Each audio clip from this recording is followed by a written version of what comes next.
Hello everyone, स्वागत है बेटा आप सबका हमारे इस नए लेक्चर में क्वाड्रेटिक इक्वेशंस के। और बेटा आपको याद होगा कि हमने काफ़ी सारे थ्योरेटिकल कंसेप्ट्स नए पढ़ लिए हैं, खासकर हमने कंडीशन ऑफ कॉमन रूट्स भी पढ़ा है। और आज के लेक्चर में बेटा हम बहुत सारे सवालों की प्रैक्टिस करने वाले हैं। बहुत ही एक्साइटिंग आज का हमारा लेक्चर होने वाला है एंड आई होप कि आपको आज का लेक्चर बहुत ही अच्छा और बहुत ही खास पसंद भी आने वाला है। तो बेटा स्टार्ट करते हैं अपना आज का लेक्चर। कुछ क्वेश्चंस हैं आपके लिए जो मैं आपको करवाना चाहूंगा। देखिए, पहला बेटा सवाल हमारे पास लिखा है, if x1 and x2 are the real roots of, अच्छा सवाल है बेटा, are the real roots of, if x1 and x2 are the real roots of x square minus kx plus k square plus 7k plus 15 equal to 0, और इसके दो roots है x1 and x2। ठीक है, इसके दो रूट्स हैं x1 and x2। Find x1 square plus x2 square max. आपको बताना है कि x1 square plus x2 square की मैक्सिमम वैल्यू कितनी होगी। हमारे पास सवाल कि अगर x1 और x2 are the real roots, ध्यान से देखिएगा, रियल रूट्स बोल रहे हैं, are the real roots of this equation, find x1 square plus x2 square max. तो सबसे पहली बात जो मुझे समझ में आती है वो क्या है कि अगर इसके रियल रूट्स हैं तो इसका discriminant greater than equal to 0 होना चाहिए। रियल रूट्स की बेटा बात हो रही है ना, रियल रूट्स कब होंगे? जब जो इसका डिस्क्रिमिनेंट है वो ग्रेटर देन इक्वल टू 0 हो। डिस्क्रिमिनेंट देखो क्या आएगा, b square minus 4ac k square plus 7k plus 15। ये जो डिस्क्रिमिनेंट है अगर ये ग्रेटर देन इक्वल टू 0 होगा तो देखो k square minus 4k square मतलब माइनस 3k स्क्वायर माइनस 4 और ये तो माइनस 28k माइनस 4 और ये तो minus 60 greater than equal to 0। या आप बेटा यहाँ से लिख सकते हैं 3k square plus 28k plus 60 is less than equal to 0। ये बेटा चीज हम लिख सकते हैं। यहां से हमारे पास अगर आप ध्यान से इसको समझने की कोशिश करें तो इसके रूट्स क्या आएंगे। अगर मैं k की वैल्यू निकालूं, k की बेटा वैल्यूज जो आएंगी वो क्या आएंगी, k बिलोंग्स टू या k इक्वल टू क्या आ जाएगा, minus b plus minus root over b square मतलब 28 का square minus 4 into a into c मतलब 4 इंटू 3 इंटू 60 अपॉन 2a। तो 2a बेटा जैसे आप करोगे तो 6 आएगा। ठीक है, तो 28 का स्क्वायर कितना होता है? अगर आप बेटा 28 को 28 से मल्टीप्लाई करोगे तो 8 8 से 64, 4 कैरी 6, 8 2 से 16 और 6 22, और यहाँ से करोगे तो 56, तो ये आ गया 784। ठीक है, 784 आ जाएगा बेटा आपके पास। तो मतलब कि ये जो 28 का स्क्वायर है इसके बदले तो मैं 784 लिख सकता हूं, और 784 से सब्ट्रैक्ट क्या हो रहा है, 4 इंटू 3 12, 12 इंटू 6, देखो 4 इंटू 3 12, 12 इंटू 6, तो ये आ जाएगा 720। इसमें से 720 सब्ट्रैक्ट हो रहा है मतलब k का वैल्यू क्या आया, माइनस 28 प्लस माइनस 784 में से 720 गया तो 64 का रूट 8 अपॉन 6 ये आ जाएगा। सॉल्व करके बेटा देख लीजिए k का वैल्यू क्या आएगा, k का वैल्यू माइनस 28 और माइनस 8 माइनस 36 बाई 6 मतलब माइनस 6, और माइनस 28 प्लस 8 माइनस 20 बाई 6 मतलब माइनस 10 बाई k की ये दो वैल्यूज आ रही। अगर मैं इसको नंबर लाइन में बेटा प्लॉट करूं, ये तो मैंने रूट्स निकाल लिया, अब अगर इसके मैं क्रिटिकल पॉइंट्स को बेटा प्लॉट करूं तो माइनस 6 यहाँ आएगा, माइनस 10 बाई 3 यहाँ आएगा, पॉजिटिव नेगेटिव पॉजिटिव, तो k बिलोंग्स टू आ जाएगा माइनस 6 क्लोज से माइनस 10 बाई 3 क्लोज्ड। ये हमारे पास आएगा। इसका क्या यूज है अभी आपको थोड़ी देर में आएगा समझ में। ठीक है ना, ये रियल रूट्स दिया हुआ था, ये मैंने क्यों सॉल्व करके पहले निकाला अभी आपको थोड़ी देर में समझ में आएगा बेटा, इसीलिए ये सवाल अच्छा है। तो इसको बेटा ये तो हमने सॉल्व कर लिया रियल रूट्स की कंडीशन के लिए, इसे मैं क्लियर कर देता हूं ताकि अब अपन अपने एक्चुअल सवाल की तरफ आगे बढ़ पाए। तो हमारा जो एक्चुअल सवाल क्या बोलता है कि x1 square plus x2 square की मैक्सिमम वैल्यू बताइए। तो जरा सोच के देखिए x1 square plus x2 square क्या होगा? x1 square plus x2 square होगा x1 प्लस x2 का whole square minus 2x1 x2। ये होता है a square plus b square क्या होता है? a प्लस b का होल स्क्वायर माइनस 2ab। तो यहां से बेटा मेरे पास आप अगर देखेंगे तो x1 प्लस x2 का whole square, x1 plus x2 क्या है? Sum of root, sum of roots क्या है? माइनस b बाय a, मतलब कि k का square minus 2 product of root c by a, मतलब कि k square plus 7k plus 15। ये बेटा आपके पास वैल्यू है। ये जो x1 square plus x2 square है ना, इसकी ये वैल्यू है। इसको थोड़ा सा अच्छे से लिख लेते हैं। तो ये आ गया k square minus 2k square minus 14k minus 30, या इसको आप लिख सकते हैं minus k square minus 14k minus 30। आपको बच्चों इस पूरे की मैक्सिमम वैल्यू बतानी है। हमें क्या बताना है? हमें इस पूरे की मैक्सिमम वैल्यू बतानी है। अब एक क्वाड्रेटिक है जिसकी मुझे मैक्सिमम वैल्यू बतानी है, तो क्वाड्रेटिक की मैक्सिमम वैल्यू बताने का तरीका क्या होता था? याद करिए। इसका बेटा तरीका होता था कि हमें इसे परफेक्ट स्क्वायर पहले बनाना पड़ेगा।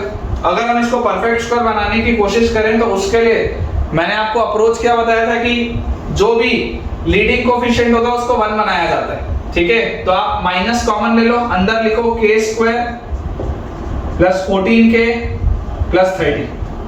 माइनस अभी भी बाहर है, अंदर देखो। इसको आप क्या लिख सकते हो? k प्लस 7 का होल स्क्वायर, तो ये आ गया k स्क्वायर प्लस 14k, और प्लस क्या आएगा? 49। आपके पास प्लस 30 पहले से है, तो यहाँ पर एक्स्ट्रा क्या आ रहा है? 49 आ रहा है, तो आपको ये 49 तो सब्ट्रैक्ट करना पड़ेगा, और जो 30 दिया हुआ है उसको दोबारा लिखना पड़ेगा। मतलब ये लिखा हुआ है minus times of k plus 7 का होल स्क्वायर माइनस 19। आपको इसको मैक्सिमाइज करना है, या इसको और कैसे लिख सकते हैं? देखो माइनस अंदर लेके जाओगे तो 19 माइनस k प्लस 7 का होल स्क्वायर, ये आपके पास आ रहा है बेटा। ये वाला जो एक्सप्रेशन था ये सॉल्व होके ये आ रहा है, और आपको इसकी मैक्सिमम वैल्यू बतानी। अब बच्चे से फ्लो में गलती क्या होती है समझो। आपको बेटा अगर इस पूरे की मैक्सिमम वैल्यू बतानी है तो आप क्या बोलेंगे कि इसकी मैक्सिमम वैल्यू कैसे निकलेगी? जब सब्ट्रैक्ट होने वाली चीज मिनिमम, ये पूरी चीज मैक्सिमम कब होगी? जब माइनस होने वाली चीज मिनिमम। और एक परफेक्ट स्क्वायर की मिनिमम वैल्यू क्या होती है? 0। बच्चा फ्लो में ये गलती करता है कि परफेक्ट स्क्वायर की मिनिमम वैल्यू 0 होती है, तो k की वैल्यू -7 जैसी रखेंगे तो ये पूरा 0 हो जाएगा, तो आंसर 19 आ जाएगा। ये गलती होती है, बट दिस इज रॉन्ग। ये गलत है। ये गलत क्यों है? क्योंकि देखिए आपने बेटा ऑलरेडी ये चीज देख ली है कि अगर रियल रूट्स बोला जा रहा है तो k जो होगा वो -6 से -10/3 के ही बीच में हो सकता है। क्या k -7 हो सकता है क्या? कभी भी k कभी भी -7 नहीं हो सकता। और अगर k कभी भी -7 नहीं हो सकता, मतलब कि इस परफेक्ट स्क्वायर की मिनिमम वैल्यू कभी भी, इस परफेक्ट स्क्वायर की मिनिमम वैल्यू कभी भी 0 नहीं हो सकती। अगर ये पूरी चीज मैक्सिमम करनी थी तो सब्ट्रैक्ट होने वाली चीज मिनिमम चाहिए थी। सब्ट्रैक्ट होने वाली चीज मिनिमम, एक परफेक्ट स्क्वायर है, देख के लगता है कि 0 होगा, लेकिन 0 होने के लिए k की वैल्यू -7 होनी चाहिए थी। लेकिन क्या ये -7 कभी हो सकता है क्या? नहीं हो सकता। इसलिए इसको बेटा अगर आपको मिनिमम करना है तो मिनिमम करने के लिए देखिए, आप जब k की वैल्यू -6 रखेंगे, जब आप बच्चों k की वैल्यू -6 रखेंगे तो ये मिनिमम हो जाएगा ये पूरी चीज, क्योंकि जितना आप बड़ी चीज इसमें से सब्ट्रैक्ट करोगे उतना ही छोटा होगा। तो -6 आप जैसे यहाँ पर रखोगे तो आपके पास आ जाएगा 19 -7 -6, 1 का स्क्वायर 1, तो फाइनल आंसर विल बी 18। ठीक है, हमें ऐसा लगता है कि हमारा आंसर 19 होना चाहिए, but your answer will B बेटा 18। तो आप देख सकते हैं कि ये जो आपके पास दिया हुआ है, find x1 square plus x2 square maximum, its maximum value will be 18। Maximum value will be 18, और ये 18 आएगा कब? This value will be 18 when k will be equal to -6। जब आप k का वैल्यू बेटा -6 रखेंगे तब इसका वैल्यू आ जाएगा हमारे पास 18। ठीक है, और k का वैल्यू मूव कर रहा है -6 से लेकर -10/3 तक। तो आई होप बेटा आपको ये वाला पॉइंट ठीक से क्लियर हुआ होगा। बहुत बढ़िया बढ़िया बेटा आज सवाल अपने को करने हैं, ठीक है ना। इसीलिए मैं आपके लिए एक से एक बेटा अच्छे से अच्छे क्वेश्चंस लेके आया हूं, ताकि आपको पता चले कि यार कौन कौन से पॉइंट्स में हमारी गलतियां हो सकती हैं। आंख बंद करके बेटा कभी भी परफेक्ट स्क्वायर की मिनिमम वैल्यू को 0 नहीं डालना चाहिए। कभी भी अपने हिसाब से परफेक्ट स्क्वायर की मिनिमम वैल्यू को आपको जीरो नहीं डालना चाहिए, आपको हमेशा ये चेक करना चाहिए कि क्या परफेक्ट स्क्वायर कभी जीरो हो पा भी रहा है या नहीं। उसके लिए आपको वैल्यूज चेक भी करनी पड़ेगी। नेक्स्ट बेटा अपन क्वेश्चन करते हैं। अगला हमारे पास सवाल दिया है, if x square plus twice of a plus b x, if x square plus twice of a plus b x plus a minus b plus 8 is equal to 0, plus a minus b plus 8 is equal to 0, has unequal real roots, has unequal real roots। इसके roots अलग अलग हैं और unequal है, अलग अलग हैं और रियल है, ठीक है। For all a belonging to real number, आपको जो भी ए रखना है आप वो रख सकते हैं। Find the range of b, find the range of b. Important है बेटा क्वेश्चन, इंपॉर्टेंट सवाल है, ध्यान से देखो, समझने की कोशिश करेंगे। अच्छा सवाल अगेन, इसका भी बेटा देखो, अगर हम सॉल्यूशन समझने की कोशिश करें, इसका भी बेटा अगर अपन सॉल्यूशन समझने की कोशिश करें तो देखिए आपको क्या दिया गया है कि if x square plus twice of a plus bx plus a minus b plus 8 equal to 0 has unequal real roots। इसके रूट्स अनइक्वल हैं और रियल हैं, मतलब कि इसका डिस्क्रिमिनेंट 0 से बड़ा होगा। रियल रूट्स है और अनइक्वल है, मतलब डिस्क्रिमिनेंट 0 से बड़ा होगा। इसका डिस्क्रिमिनेंट होगा क्या, b स्क्वायर, मतलब twice of a plus b का whole square, b square minus 4a1 है और c क्या है, a minus b plus 8। This will be greater than 0, ये चीज हम बोल सकते हैं। यहां से बेटा देखिए आपके पास आ गया 4 times of a plus b का whole square minus 4 times of a minus b plus 8 will be greater than 0। ये 4 का तो बेटा फैक्टर आप हटा दो यहां से। अब आपके पास देखो क्या लिखा है, a square plus 2ab plus b square minus a plus b minus 8, this is greater than 0। अब जरा समझने की कोशिश करो बेटा, ये बोला जा रहा है कि for all a belonging to real number, आपको जो भी ए रखना हो उसके लिए ये कंडीशन सही है। आप सॉल्व करते हुए आए हैं, आपके पास ये कंडीशन आई है, आपको बोला जा रहा है कि आपको जो भी ए रखना हो, जो भी रियल वैल्यू आपको ए की रखनी हो, उसके लिए आपका ये वाला कंडीशन बिल्कुल सही है। तो इसको देखो, मैं आपको बोलता हूँ कि इसको इंपॉर्टेंट स्टेप है, मेक अ क्वाड्रेटिक इन ए। आप इसको बेटा a में एक क्वाड्रेटिक बनाने का प्रयास करिए। किस तरीके से, देखिए a स्क्वायर प्लस a वाले टर्म्स कौन से हैं, ये वाले दोनों हैं, तो plus a into 2b minus 1 plus b square plus b minus 8, this is greater than 0। अब आप बेटा इसको ऐसे विजुअलाइज करने की कोशिश करो कि ये एक आपके पास क्वाड्रेटिक इक्वेशन लिखी हुई है a में, आपके पास बेटा ये क्वाड्रेटिक इक्वेशन लिखी हुई है a में, और आपको बोला जा रहा है कि a की हर रियल वैल्यू के लिए ये क्वाड्रेटिक इक्वेशन या ये जो कंडीशन है वो बिल्कुल सही है।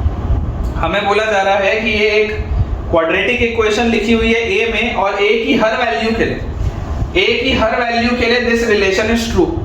मतलब अगर ये क्वाड्रेटिक है जो a की हर रियल वैल्यू के लिए सही है, तो ये क्वाड्रेटिक हमेशा पॉजिटिव है। क्या दिख रहा है, देखो a स्क्वायर का कोफिशिएंट पॉजिटिव है, ये क्वाड्रेटिक हमेशा ही पॉजिटिव है। तो अगर बच्चों ये वाला क्वाड्रेटिक हमेशा ही पॉजिटिव है, तो जरा सोच के देखो कि क्या इस क्वाड्रेटिक का डिस्क्रिमिनेंट 0 से छोटा होगा क्या। एक क्वाड्रेटिक इक्वेशन है जो हमेशा पॉजिटिव है, एक क्वाड्रेटिक इक्वेशन है जो हमेशा पॉजिटिव है, तो क्या इसका डिस्क्रिमिनेंट 0 से छोटा होना चाहिए। इसका डिस्क्रिमिनेंट क्या होगा, b स्क्वायर मतलब 2b माइनस 1 का whole square, b square minus 4 a वाला टर्म तो 1 है, और c मतलब b square plus b minus 8, this should be less than 0। यहां से बेटा आप सॉल्व इसको करिए, देखिए आपके पास आएगा 4b square plus 1 minus 4b, इधर से आप देखेंगे तो minus 4b square minus 4b plus 32 is less than 0। 4b square minus 4b square गया, minus 4b minus 4b minus 8b, 1 और 32 plus 33, this is less than 0. This implies 8b will be greater than 33 or b will be greater than 33 by 8. हमारे पास बेटा आ जाएगा b will be greater than 33 by 8। तो आपको बेटा जो range निकालने बोला जा रहा है, क्या बताइए कि अगर ये एक क्वाड्रेटिक है जिसके अनइक्वल रियल रूट्स हैं फॉर ऑल ए। ये for all a belonging to real number का मतलब क्या है? इस चीज का बेटा मतलब है कि जरूर एक आध क्वाड्रेटिक ए में बनेगा जिसके लिए सच है। ये जो कंडीशन दी है बेटा इसका मतलब ही ये है कि कहीं ना कहीं आपके पास ए में क्वाड्रेटिक बनेगा और उसका आपको डी लेस देन 0 करना पड़ेगा। देखो ये वाली पूरी चीज अगर पॉजिटिव आ रही है तो इसका डी लेस देन 0 आ गया। इसका मतलब ये है जैसे अपन कभी भी बोलते थे कि एक क्वाड्रेटिक इक्वेशन, मान लो एक क्वाड्रेटिक इक्वेशन बेटा आपके पास दी हुई और आपको बोला जा रहा है that this is positive for all x belonging to real number. एक क्वाड्रेटिक इक्वेशन आपको दिया जा रहा है और आपको बोला जा रहा है, ये क्वाड्रेटिक इक्वेशन आपको बोला जा रहा है this is positive for all x belonging to real number. मतलब x को आपको जो भी रखना हो आप रख लो, ये हमेशा ही पॉजिटिव है। तो आप इसका डिस्क्रिमिनेंट क्या करते हैं? लेस देन 0 करते हैं। ऐसे ही तो करते हैं कि भाई ये क्वाड्रेटिक अगर हमेशा ही पॉजिटिव बोला जा रहा है मतलब इस तरीके का ग्राफ होगा, इस तरीके का ग्राफ होगा तो फॉर ऑल x आपको जो भी x रखना है। सेम लॉजिक यहाँ भी लग रहा है कि ये क्वाड्रेटिक मेरे पास बना है और मुझे बोला जा रहा है कि ये quadratic is positive for all a, ये quadratic is positive for all a. तो ऑफ कोर्स इसका मुझे डिस्क्रिमिनेंट क्या करना पड़ेगा? 0 से छोटा करना पड़ेगा। तो यहाँ से बेटा अपने पास जो b का रेंज निकलेगा that will be greater then 33/8। b का value will be greater then 33/8। अब इसमें देखो अल्टरनेट सवाल कैसा बन सकता था। जैसे ये वाले सवाल में तो आपसे डायरेक्टली b का वैल्यू सेट पूछ लिया तो आपने इसको सॉल्व कर लिया। इसका अल्टरनेट देखो क्वेश्चन कैसा बन सकता था मैं आपको बताता हूं। मान लीजिए मुझे बेटा अगर सवाल दिया होता which of the following are possible values of b। मान लीजिए find the range of b ना पूछ के मुझसे ये पूछ लिया होता which of the following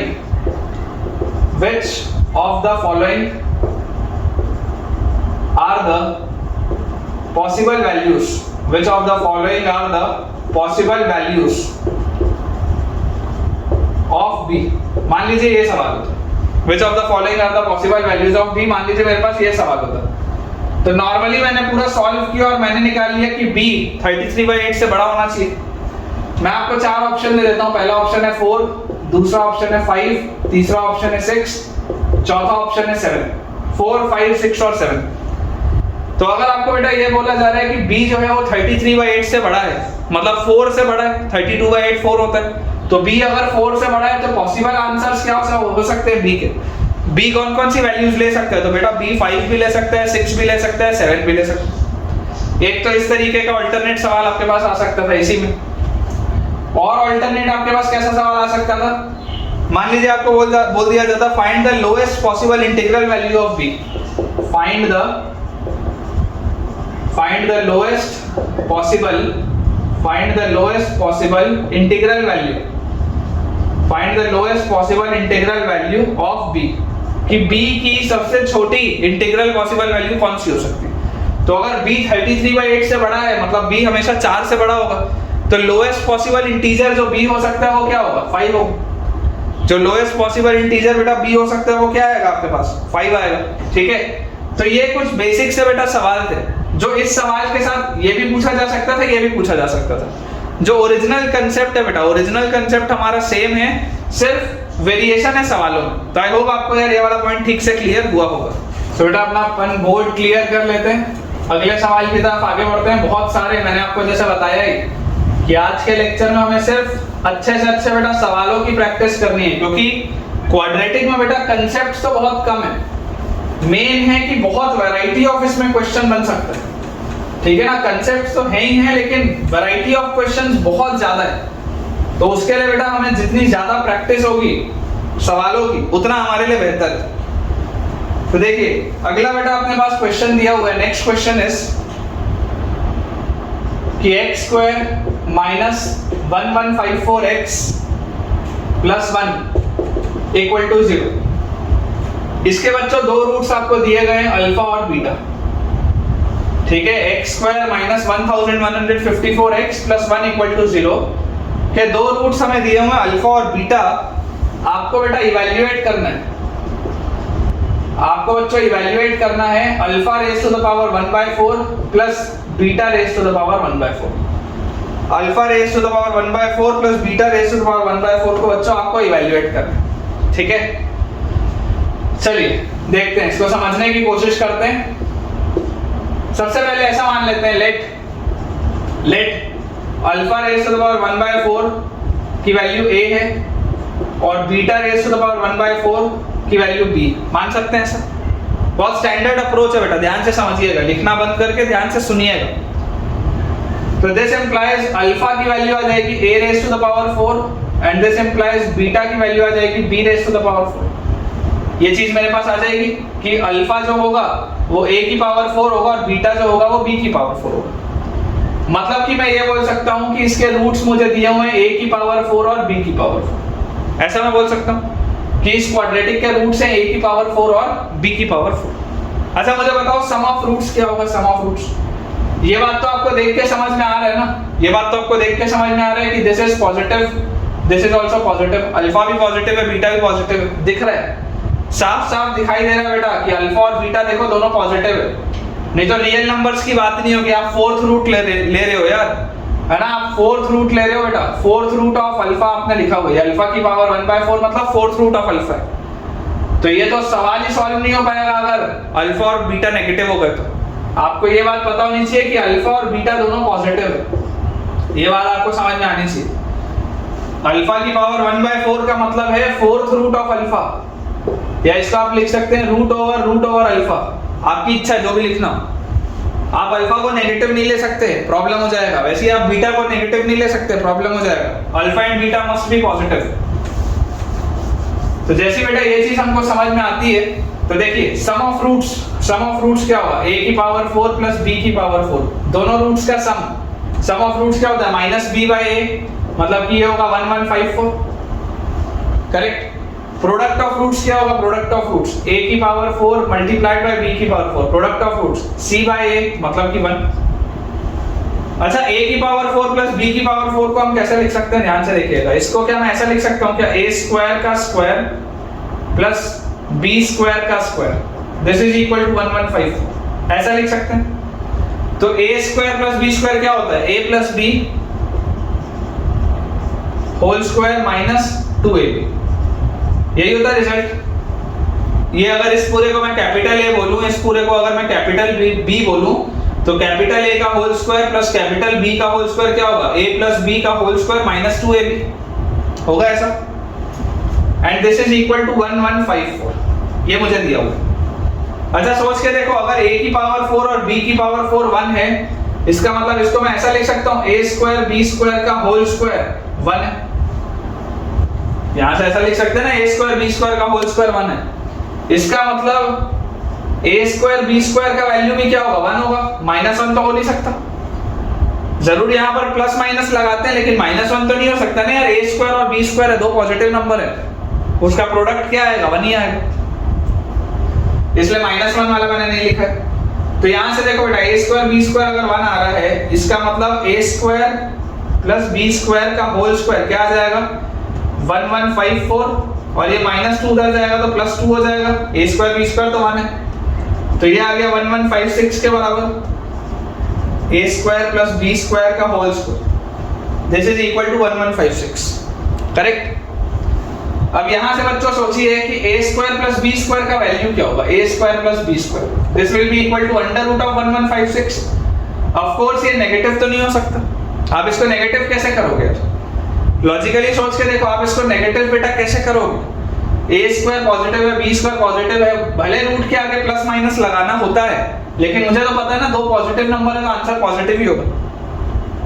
1156 का बेटा रूट होता है 34, देखो 34 into 34 करके देखो, 4 4 16, ऐसे अच्छे से लिख लेते हैं, 34 into 34, 4 4 16, 6 कैरी 1, 4 3 12 और 1 13 into 3 4 12, 2 कैरी 1 1 0, ठीक है। 6 यहाँ पे आ गया 5 1 1, 1156 का रूट क्या आ रहा है? 34 आ रहा है। मतलब कि हमारे पास बेटा, हमारे पास a square plus b square का वैल्यू दिया हुआ है 1156, a square plus b square का वैल्यू क्या दिया है?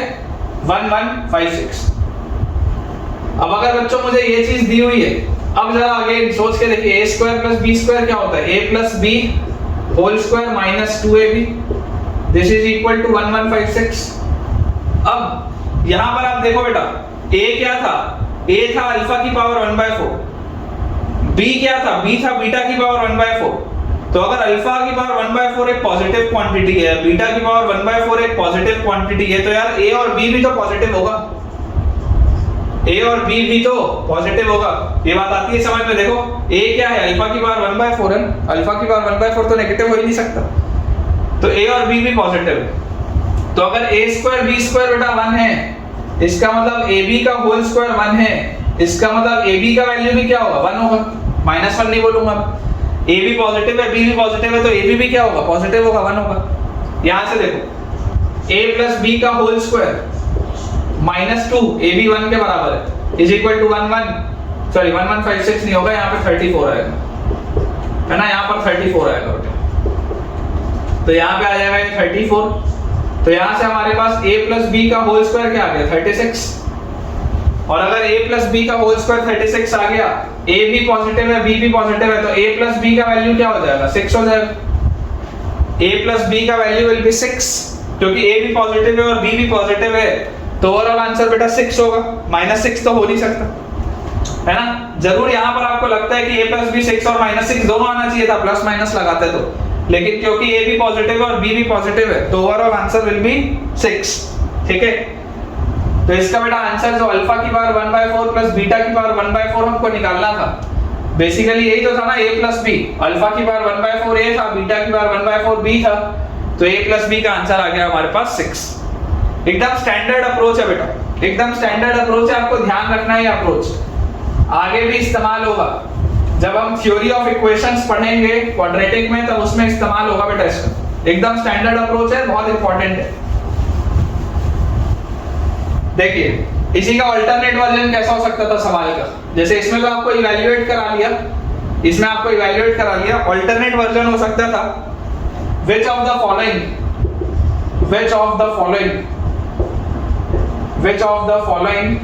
are the factors of alpha की पावर 1/4 प्लस बीटा की पावर 1/4। तो आपको आंसर तो 6 निकालना ही पड़ेगा, अल्फा की पावर 1/4 प्लस बीटा की पावर 1/4 6 आएगा, ये तो आपको निकालना ही पड़ेगा। लेकिन अब अगर आपके पास बेटा ऑप्शन आ गया 2, 3, 4 और 6, तो बताइए इनमें से कौन से ऑप्शंस इसके फैक्टर है। तो 2 एक फैक्टर होता है 6 का, 3 भी एक फैक्टर होता है, 4 नहीं होता है, 6 भी एक फैक्टर होता है। तो इसका आंसर हमारे पास क्या आ जाएगा बेटा, A, B और D। ठीक है ना, A, B और D इसका अपने पास आंसर आ जाएगा। तो इस तरीके से बेटा वैरायटी हो सकती है सवालों में, ठीक है ना, इस तरीके से वैरायटी हो सकती है सवालों में। तो हमें ओरिजिनल सवाल तो देखो सॉल्व करना आना ही चाहिए, उसके बाद आपसे जो भी पूछ लिया जाए आप उस पे आंसर कर सकते हैं, लेकिन ओरिजिनल हमको बेटा तरीके सारे ही पता होने चाहिए। उसके बाद वो सवाल जितना भी घुमा दिया जाए उससे कोई भी फर्क नहीं पड़ता। देखिए अगला बेटा, अगला अपने पास सवाल लिखा है, फाइंड द नंबर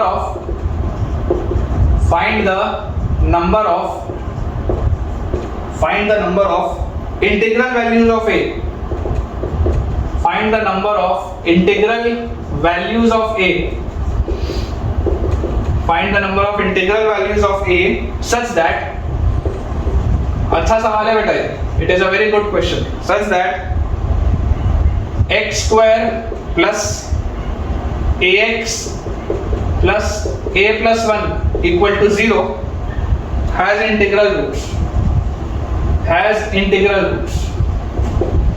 बहुत ही बढ़िया सवाल है बेटा, आप इसमें चाहें तो स्टार लगा सकते हैं। आपको बोला जा रहा है find the number of integral values of a such that x square plus ax plus 1 equal to 0 has integral roots। काफी बढ़िया सवाल है, ध्यान से समझिएगा। देखिए इक्वेशन बेटा लिखा है x square plus ax plus a plus 1 equal to 0। मान लो इसके दो रूट्स हैं अल्फा और बीटा, मान लो इसके बेटा दो रूट्स हैं अल्फा और बीटा, तो मुझे ये बोला जा रहा है कि अल्फा और बीटा दोनों ही इंटीजर हैं, अल्फा और बीटा दोनों ही इंटीजर हैं, मुझे बोला जा रहा है।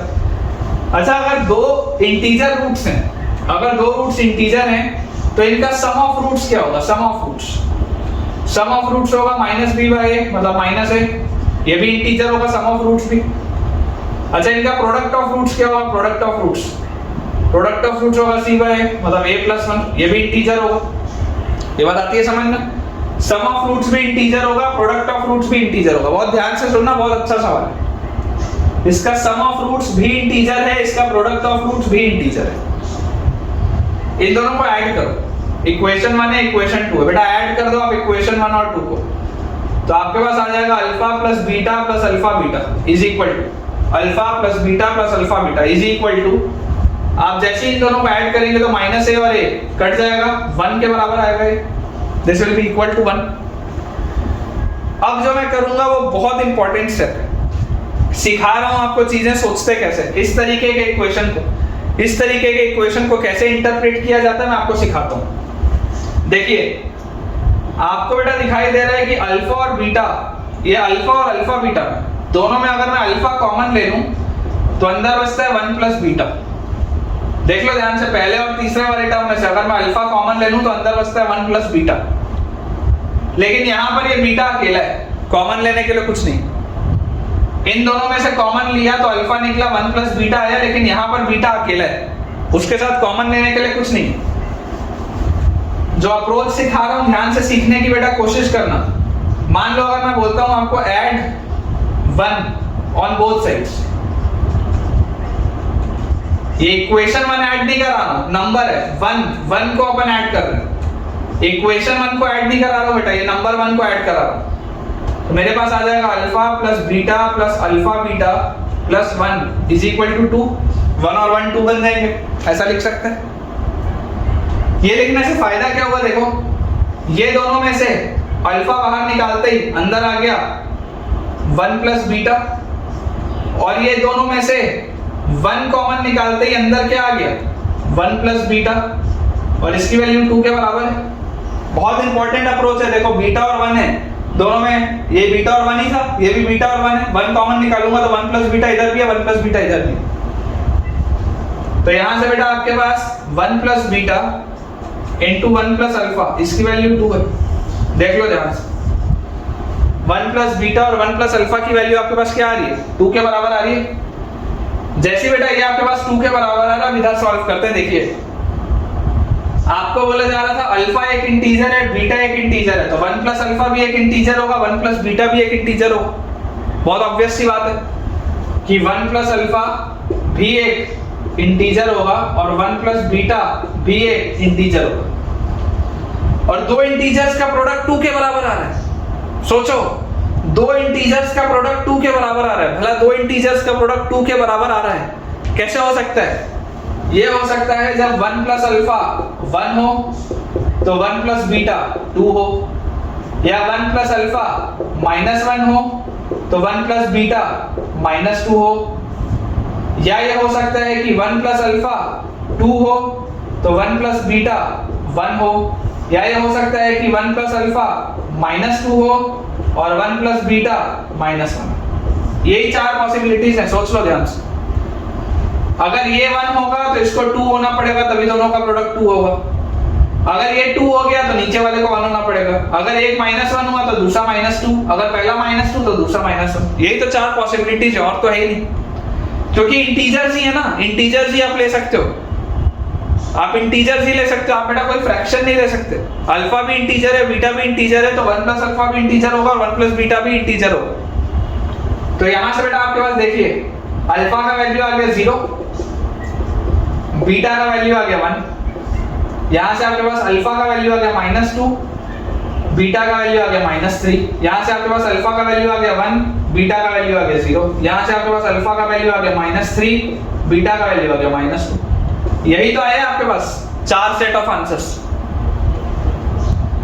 अब अल्फा प्लस बीटा क्या था? अल्फा प्लस बीटा था -a के बराबर, अल्फा प्लस बीटा था -a के बराबर। तो देखो a की क्या क्या वैल्यूज आ रही है। अल्फा प्लस बीटा यहाँ पर 1 आ रहा है, मतलब ये a -1 होगा, क्योंकि अल्फा प्लस बीटा -a के बराबर था। Alpha plus beta was equal to -a, तो अल्फा प्लस बीटा 1 आ रहा है तो a -1 होगा। अल्फा प्लस बीटा -5 आ रहा है तो a 5 होगा। अल्फा प्लस बीटा 1 आ रहा है तो a -1 होगा। अल्फा प्लस बीटा -5 आ रहा है तो a 5 होगा। मतलब मेरे पास पॉसिबल वैल्यूज ऑफ a कौन कौन सी आ रही है? या तो -1 या तो 5। ये तो पूछा गया था। Find the number of integral values of a, find the number of integral values of a, कि ए की कितनी इंटीग्रल वैल्यूज आ रही है। तो ए की सिर्फ 2 इंटीग्रल वैल्यूज आ रही है। कौन कौन सी वो 2 इंटीग्रल वैल्यूज हैं? या तो वो -1 होगा या तो वो 5 होगा। ठीक है, हमारे पास बेटा ए की सिर्फ और सिर्फ 2 इंटीग्रल वैल्यूज आ रही है, दैट इज -1 और 5। अब अगर -1 और 5 आ रहा है तो ऑल्दो ये चीज पूछी नहीं गई है, लेकिन हम बेटा देखो निकाल सकते हैं कि इससे आपके पास क्वाड्रेटिक क्या बनेगा। जब आप -1 रखेंगे तो आपके पास आ जाएगा x² - x is equal to 0, -1 रखते। और अगर आप 5 रखेंगे तो x² + 5x + 6 इक्वल टू 0। ठीक है, आप सॉल्व करके देख सकते हैं इसको भी और इसको भी। दोनों ही केस में बेटा, पहले वाले केस में आपके पास रूट्स आ जाएंगे 0 और 1, दूसरे वाले बेटा केस में आपके पास रूट्स आ जाएंगे, यहां से अगर आप सॉल्व करेंगे तो देखिए +2x -2 और -3। ठीक है, ये आपके पास रूट्स आ जाएंगे, इससे आप सॉल्व करके देख सकते हैं, इंटीग्रल रूट्स आएंगे इस इक्वेशन। ठीक है, तो आई होप आपको यार ये वाला पॉइंट ठीक से क्लियर हुआ होगा। आई जस्ट होप कि आपको बच्चों ये वाला पॉइंट अच्छे से क्लियर हो गया होगा। अब इसके बाद अगला बेटा अपन सवाल बनाते हैं। ठीक है, नेक्स्ट क्वेश्चन बेटा बनाते हैं। काफी सारे एक्साइटिंग क्वेश्चंस हैं, अगर आपको यार पसंद आ रहे हो तो जरूर मुझे आप कमेंट से बताइएगा। अगर आपको ये लेक्चर्स बेटा अच्छे लग रहे हैं, क्वेश्चंस पसंद आ रहे हैं, कांसेप्ट्स अगर आपके क्लियर हो रहे हैं तो कमेंट करना मत भूलिएगा। आपके कमेंट से मुझे पता चलता है कि आपने लेक्चर ठीक से देखा या नहीं देखा, ठीक से चीजें समझी या नहीं समझी, और उससे मैं भी मोटिवेटेड रहता हूँ आप लोगों के लिए इस तरीके से मेहनत करते रहने के लिए। ठीक है, तो जरूर मुझे आप बताइएगा। नेक्स्ट बेटा अपन सवाल लिखते हैं। अगला अपने पास क्वेश्चन है, if the equation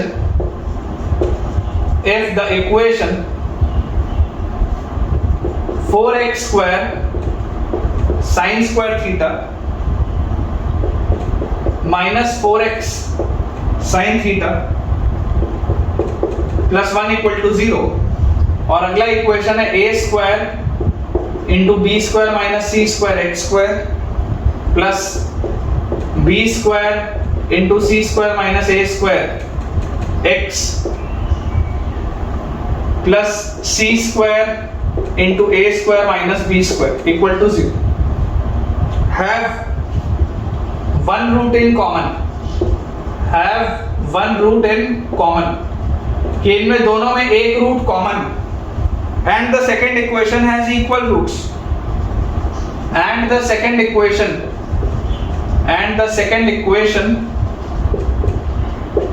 has equal roots। आपको बोला जा रहा है कि सेकेंड इक्वेशन के roots equal, then find out the possible values of the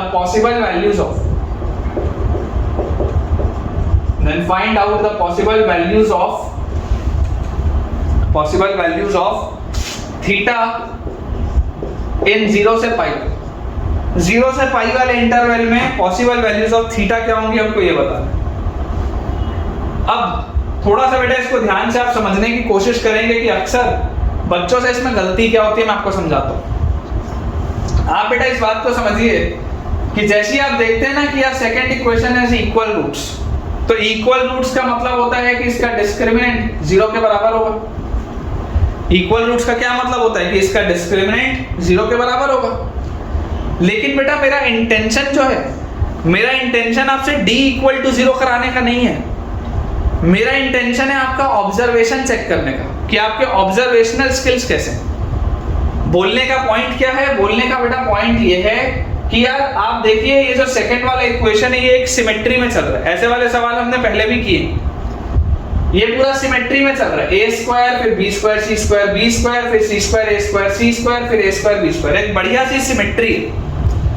symmetrical equations का जनरली एक रूट 1 होता है, चेक करना होता है, ऑब्जर्वेशन है यही। सिमेट्रिकल इक्वेशंस का जनरली बेटा एक रूट 1 होता है। देखो सिमेट्री चल रही है पूरे में, आप अगर यहां पर x की वैल्यू 1 रख के देखोगे, सिमेट्री चेक करने के लिए ऑब्जर्वेशन से अगर आप x की वैल्यू 1 रख के देखोगे तो देखो आपके पास आएगा a² × b² - c² plus b square into c square minus a square plus c square into a square minus b square. यही आएगा x की वैल्यू 1 रखते ही।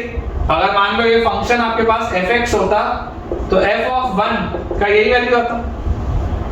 तो देख लो ये a स्क्वायर बी स्क्वायर और ये आपके पास minus a square B square, ये कट जाता। फिर ये minus a square C square और प्लस ए स्क्वायर सी स्क्वायर कट जाता। और ये माइनस बी स्क्वायर सी स्क्वायर और ये प्लस बी स्क्वायर सी स्क्वायर कट जाता। तो ये पूरी चीज किसके बराबर आ रही है? 0 के बराबर आ रही है। मतलब क्या है कि x की वैल्यू जब मैं 1 यहां पर पुट करूंगा तो ये पूरा इक्वेशन 0 हो जाता। तो मैं डिस्क्रिमिनेंट 0 आपसे कराना नहीं चाहता हूं, मैं आपसे ये चाहता हूं कि आप इस बात को ऑब्जर्व करें कि यार इसका तो सिमेट्री से दिख रहा है 1 रूट 1, और अगर मुझे बोला जा रहा है that second equation is equal roots तो ऑफ कोर्स इसका दूसरा रूट भी 1 होगा। अगर एक रूट 1 है तो दूसरा रूट भी 1 होगा। और जैसे बेटा इसके दोनों रूट 1 आ गए, अब आपको क्या बोला जा रहा था?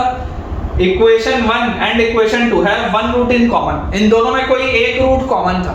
अब इसके अगर दोनों ही रूट 1 है तो इसका भी कम से कम एक रूट तो 1 होगा। बहुत ऑब्वियस सी बात है। अगर बोला जा रहा है कि इन दोनों इक्वेशंस में एक रूट कॉमन है और नीचे वाले के दोनों ही रूट सेम है, तो भाई साहब इसका एक रूट तो 1 ही आएगा ना, तभी तो कॉमन चीज आएगी, नहीं तो कॉमन आएगी कैसे? अब अगर x इक्वल टू 1 बच्चों उसका रूट है, देखिएगा ध्यान से, ये तो हमने सिमेट्री से चेक कर लिया। अगर x इक्वल टू 1 इसका एक रूट है, मतलब कि 4 sine square theta x square तो 1 हो जाएगा, माइनस 4 साइन थीटा x 1 हो जाएगा, plus 1 this will be equal to 0। अगर x इक्वल टू 1 इसका एक रूट है तो x इक्वल टू 1 जब बेटा मैं यहां पर पुट करूंगा तो ये पूरी चीज 0 के बराबर आ जाएगी। तो ये क्या लिखा हुआ है? This is 2 sin theta minus 1 का होल स्क्वायर इक्वल टू 0। देख लो ध्यान से, 2 sin थीटा माइनस 1 का होल स्क्वायर करोगे तो a square minus 2ab plus b square, यही आएगा 2 sin थीटा माइनस 1 का होल स्क्वायर। तो ये बेटा अगर 0 हो रहा है मतलब 2 sin थीटा जो है वो 1 के बराबर है, मतलब sin थीटा जो है वो हाफ के बराबर है। sin थीटा जो है वो हाफ के बराबर है। आपने ऑलरेडी ट्रिग्नोमेट्री बेटा मुझसे पढ़ी, तो आपको अगर बोला जा रहा है find out the possible values of theta in 0 से पाई, मतलब पहले दो क्वाड्रेंट में, तो 0 से पाई तक देखो साइन का ग्राफ ऐसा चलता है, ये 0 है, ये पाई है, ये बीच में π/2 आएगा जिसमें इसकी मैक्सिमम वैल्यू आएगी आपके पास। ये मैक्सिमम वैल्यू 1 की होती है, हाफ यहाँ पर कहीं पे होगा। हाफ पर आप बेटा देख सकते हैं कि इसके दो वैल्यूज आ रही हैं। वैसे भी आपको पता है, कोई बहुत बड़ी बात तो है नहीं। पॉसिबल वैल्यूज कौन कौन सी होंगी? साइन थीटा की वैल्यू हाफ होती है π/6 पे, साइन 30 डिग्री हाफ होता है, और पाई माइनस π/6 पे दैट इज 5π/6, क्योंकि साइन ऑफ 150 डिग्री भी हाफ होता है, क्योंकि साइन ऑफ 150 डिग्री को आप कैसे लिखेंगे? 180 माइनस 30, और sine of 180 minus theta sine theta होता है तो साइन 30 आएगा। ठीक है, तो हमारे पास बेटा जो दो वैल्यूज आएंगी that will be theta is equal to π/6 और 5π/6, π/6 और 5π/6, मतलब कि 30 डिग्री या तो 150 डिग्री। ठीक है, तो ये बेटा अपना सवाल हो गया कंडीशन ऑफ कॉमन रूट्स पे। ठीक है ना, कंडीशन ऑफ कॉमन रूट्स के बेटा कंसेप्ट पर ये सवाल हो गया। और इस सिमेट्री वाली बेटा जो कंसेप्ट मैंने आपको बताया है उसका विशेष रूप से आपको ध्यान रखना है। ये जो सिमेट्री वाला बेटा कंसेप्ट है इसका आपको बिल्कुल ध्यान रखना है, क्योंकि अक्सर बच्चों से ये गलती होती है।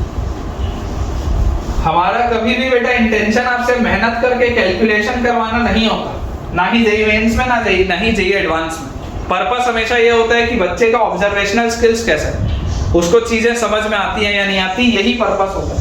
मेहनत आपसे बेटा बहुत कम, ऐसे बहुत चुनिंदा सवाल होते हैं जो एक्चुअली बहुत मेहनत कराते हैं, जिसमें काफी कुछ सॉल्व करना पड़ता है, अदरवाइज बहुत ज्यादा ऐसे सवाल नहीं होते। देखिए बेटा अगला सवाल हमारे पास लिखा है, काफी इंटरेस्टिंग क्वेश्चन है। इफ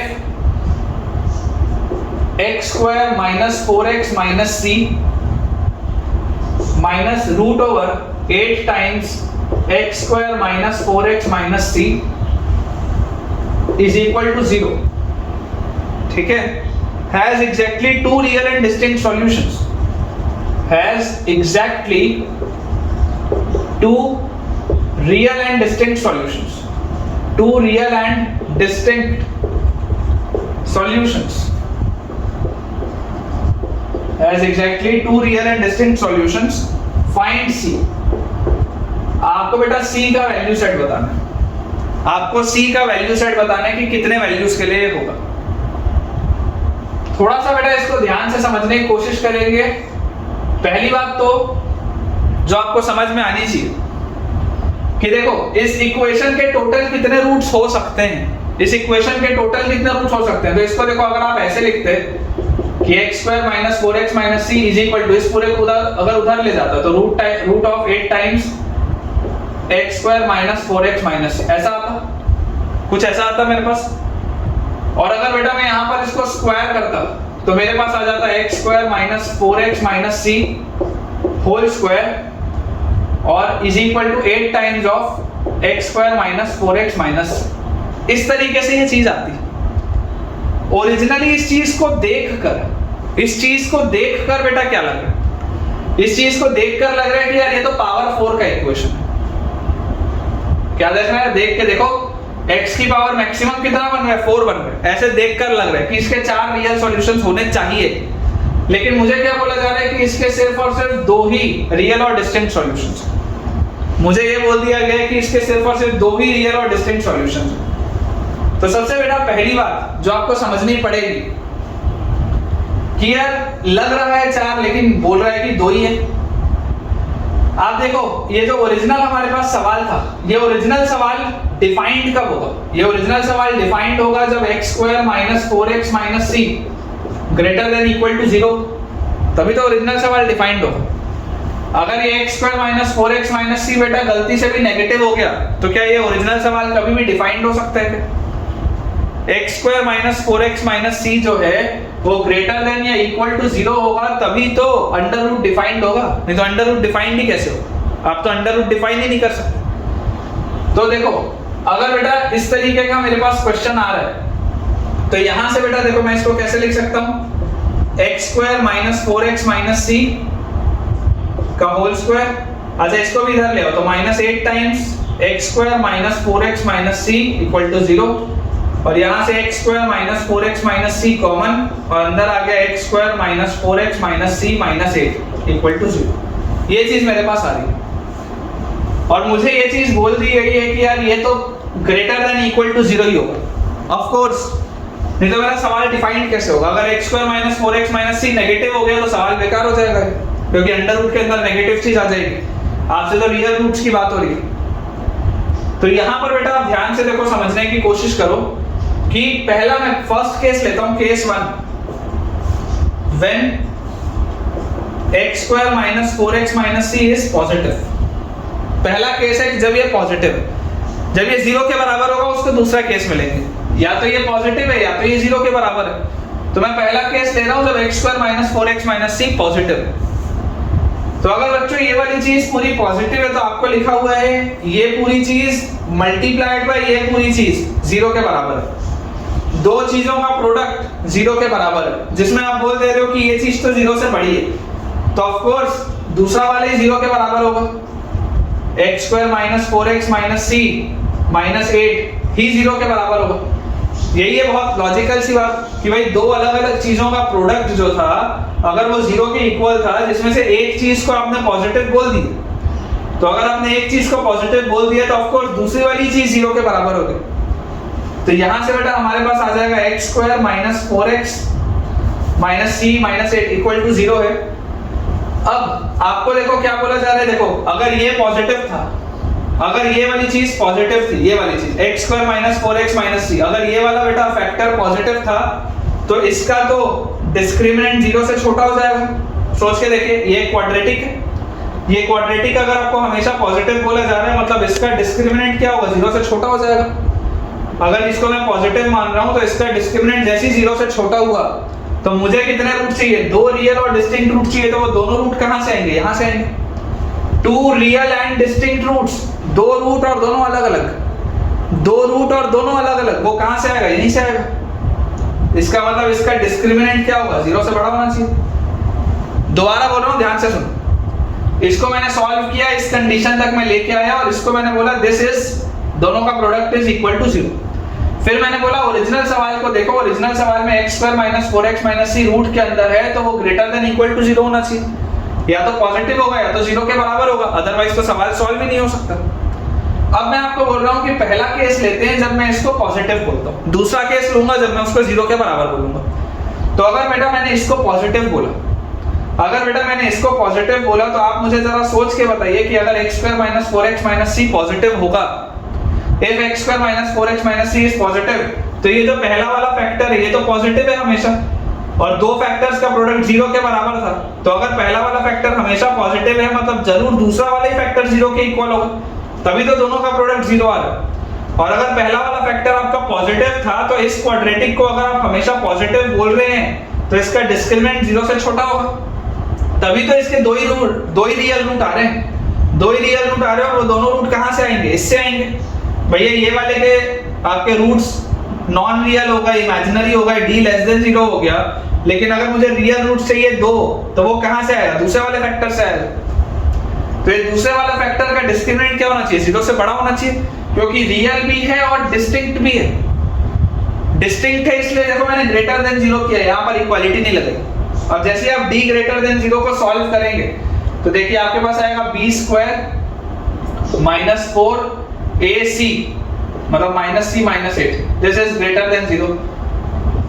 4 का फैक्टर काटेंगे, यहाँ 4 आएगा, तो 4 plus c plus 8 is greater than 0, तो हमारे पास आ जाएगा c is greater then minus 12। देख लो ध्यान से, c is greater then minus 12 आ जाएगा, ठीक है, कि माइनस 12 से तो बड़ा है। इक्वालिटी क्यों नहीं लगाई आपको पता है, रियल एंड डिस्टिंक्ट बोला गया। तो जब ये केस 1 था कि जब आपके पास केस 1 क्या था, जब आपके पास ये पॉजिटिव होगा तो ये अपने पास आंसर आएगा। अब इसी में बेटा आप एक चीज देखो, समझने की कोशिश करो कि d ग्रेटर देन 0 को तो आपने सॉल्व कर लिया, जैसे ही आपने d ग्रेटर देन 0 सॉल्व किया तो आपके पास आया c is greater then minus 12। इसी में साथ में देखो इसका d क्या था, 0 से छोटा था, ये वाले क्वाड्रेटिक का d ग्रेटर देन 0 था, तो दो रूट आ गए, लेकिन ये वाले क्वाड्रेटिक का d लेस देन 0 था। इसको अगर मैं सॉल्व करता हूं तो यहां से देखो क्या कंडीशन आएगी, d मतलब b स्क्वायर माइनस 4ac मतलब minus c, this is less than 0। इसका d ग्रेटर देन 0 है, इसका d लेस देन 0, तो इसका d ग्रेटर देन 0 तो मैंने सॉल्व कर लिया, इसका अगर d लेस देन 0 सॉल्व करूंगा, 4 का फैक्टर अगर हटा दें तो 4 plus c is less than 0, तो c is less then minus 4। तो यहां पर मेरे पास देखो क्या आ रहा है, एक बोल रहा है कि माइनस 12 से बड़ा लो, दूसरा बोल रहा है माइनस 4 से छोटा लो। एक बोल रहा है माइनस 12 से बड़ा लो, एक बोल रहा है माइनस 4 से छोटा लो। तो यहां से बेटा पहले वाले केस से c मेरे पास क्या आ गया, c बिलोंग्स टू माइनस 12 से माइनस 4 तक। पहले वाले केस में c बिलोंग्स टू माइनस 12 से माइनस 4 तक। अब बेटा अपन बात करते हैं सेकेंड केस की। अब हम बात करते हैं सेकंड केस की। तो सेकंड केस में मैं क्या बोलूंगा, फर्स्ट केस में x square minus 4x minus c positive था। अब मैं आपको बोल रहा हूं when x square minus 4x minus c is equal to 0, x square minus 4x minus c या तो पॉजिटिव था या तो 0 के बराबर था। तो अब मैं बोल रहा हूं कि if x square minus 4x minus c is equal to 0, तो यहां पर बेटा यहां पर आप देखो समझने की इसको कोशिश करो कि अगर ये 0 होगा तो ये पहला वाला फैक्टर जो है x square minus 4x minus c multiplied by x square minus 4x minus c minus 8 equal to 0, ये आपके पास आ रहा है।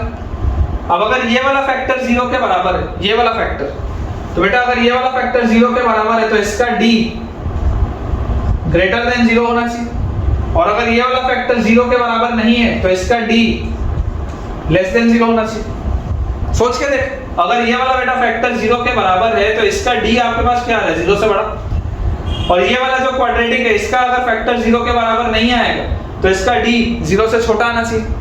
इसको आप बेटा अगर आप सॉल्व करोगे तो आंसर्स क्या आएंगे, इसमें आ जाएगा c ग्रेटर देन माइनस 4, इसमें आ जाएगा c लेस देन माइनस 12। क्या इन दोनों में कुछ भी कॉमन मिल रहा है, क्या ये वाला केस कभी भी पॉसिबल है? क्या ये बोल रहे हैं माइनस 4 से बड़ा लो, ये बोल रहा है माइनस 12 से छोटा लो। इस केस में बेटा, इस केस में कुछ भी कॉमन, इन दोनों में कुछ भी कॉमन सेट आ ही नहीं रहा c का, तो ये वाला केस तो कभी हो ही नहीं सकता, ये वाला केस तो कभी हो ही नहीं सकता। और वैसे भी आप सोच के देख लो ना, अगर आप x square minus 4x minus c को जीरो के बराबर बोल दोगे तो सवाल में बचेगा ही क्या?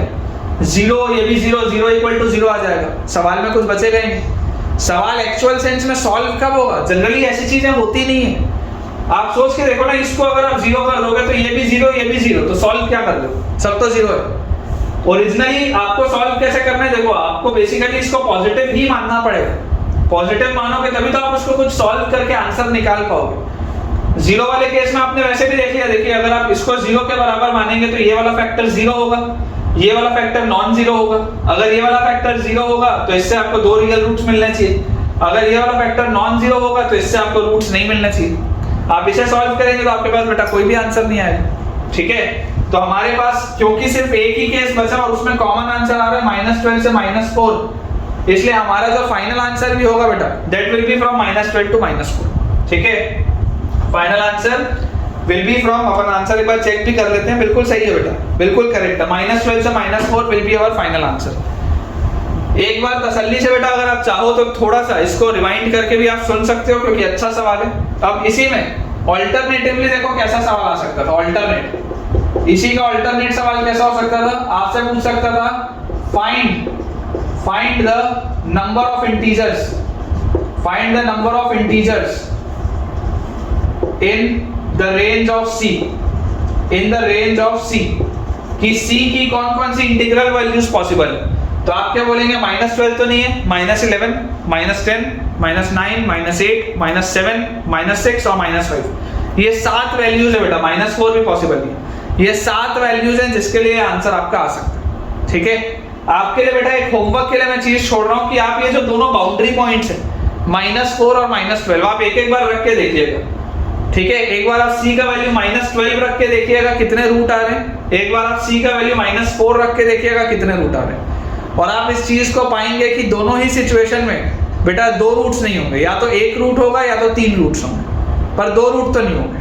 ठीक है, क्योंकि 2 रूट्स होने के लिए exactly 2 real and distinct roots होने के लिए यही आपकी कंडीशन है कि आपका जो c का वैल्यू सेट होगा that should be from -12 to -4। तो विद दिस बेटा हम अपने आज के लेक्चर के एंड पे पहुंच चुके हैं, एंड आई होप आपको आज का लेक्चर बहुत अच्छे से समझ में आया होगा और काफी एंटरटेन भी आप हुए होंगे, क्योंकि बहुत एक्साइटिंग से हमारे आज क्वेश्चंस थे। तो अगर आपको आज का लेक्चर पसंद आया है तो वीडियो को लाइक करना, चैनल को सब्सक्राइब करना और अपने दोस्तों के साथ इस वीडियो के लिंक को शेयर करना बिल्कुल भी ना भूलें। साथ ही अगर आपको बेटा बहुत ही अच्छा लग रहा है, आपके लेक्चर्स काफी आपको पसंद आ रहे हैं, तो अपना एक पॉजिटिव कमेंट भी मेरे लिए जरूर आप शेयर करिएगा, ताकि मैं भी मोटिवेटेड रहूं आपके लिए इसी तरीके से कंटेंट प्रोवाइड करने के लिए। जो बच्चे नए हैं, हमारे टेलीग्राम चैनल के लिंक को इमीडिएटली आप ज्वाइन करिए, ताकि आपको सारे अपडेट्स भी मिले और होमवर्क भी मिल पाए। Thank you.